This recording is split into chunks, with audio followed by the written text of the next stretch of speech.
حضرت عبداللہ ابن عباس رضی اللہ تعالیٰ عنہ سے مروی ایک روایت ہے، میں ایک دن حضور کے پیچھے بیٹھا ہوا تھا، سواری میں حضور کا ردیف تھا، تو حضور نے فرمایا، اے بیٹے، اے لڑکے، میں تجھے کچھ کلمات سکھاتا ہوں، تو اللہ کے حقوق کا خیال رکھ تو وہ تیری حفاظت فرمائے گا۔ تو اللہ تعالیٰ جل شانہ کے احکام کی حفاظت کر، تو اسے اپنے سامنے پائے گا۔ اذا سألت فاسأل اللہ، جب سوال کرے تو اللہ سے ہی سوال کرے، اللہ سے مانگنے کا مزاج پیدا کر لیں کہ فرمایا تمہارے جوتے کا تسمہ بھی ٹوٹ جائے تو وہ بھی اللہ سے مانگو۔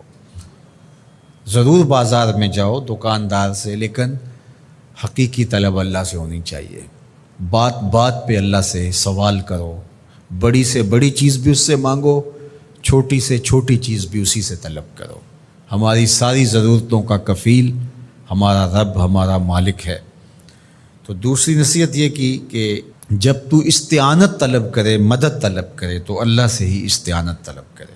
وعلم، اور جان کہ اگر ساری امت، سارے لوگ، پوری قوم جمع ہو کے تمہیں فائدہ پہنچانے کی کوشش میں لگ جائیں تو تمہیں وہی فائدہ پہنچا سکتے ہیں جو تیرے لیے تیرے رب نے لکھا ہے۔ اور فرمایا وَإِنِ اجْتَمَعُوا عَلَىٰ أَن يَضُرُّوكَ بِشَيْءٍ، اور اگر تمہیں نقصان پہنچانے کے درپے ہو جائیں، لَمْ يَضُرُّوكَ إِلَّا بِشَيْءٍ قَدْ كَتَبَهُ اللَّهُ عَلَيْكَ، تو تجھے صرف وہی نقصان پہنچا سکتے ہیں جو اللہ نے تیرے لیے لکھا ہے۔ سارا زمانہ بھی مخالف ہو جائے، تیرا کچھ نہیں بگاڑ سکتا۔ ہاں، تیرے مقدر میں اگر کوئی چیز، کوئی بگاڑ لکھا ہے تو وہ ہوگا، اس کا ذریعہ وہ بن جائیں گے۔ تو اس لیے پھر اسی سے مانگو، اسی سے طلب کرو۔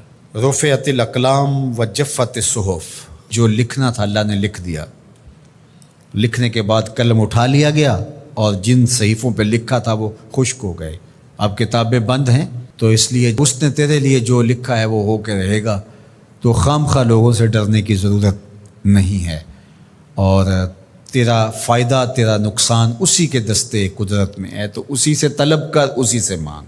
اور فرمایا تو اللہ تعالیٰ جل شانہ کو رخاء میں، خوشحالی میں یاد کر، یعرف کا فی الشدہ، وہ تجھے مشکل میں پہچانے گا۔